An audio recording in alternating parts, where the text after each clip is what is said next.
อัลโหลเฮามีบุ๊กมาร์กหมอนเนาะเราจะมา DIY เค้กกันเค้กก็จะหน้าตาเป็นแนวนี้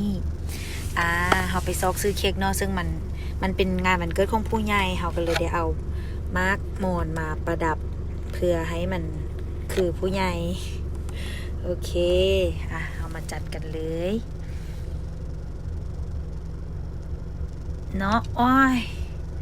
มันเฮียเว้ยมันเค้กมันค่อนข้างจะแข็งเลย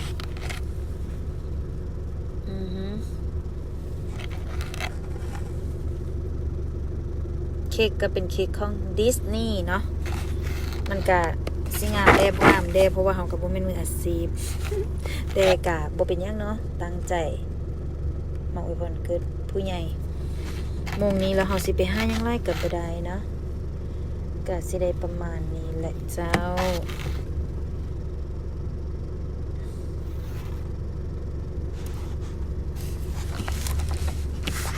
เดี๋ยวเรามาเบิ่งกันเนาะว่าจะเป็นอะไร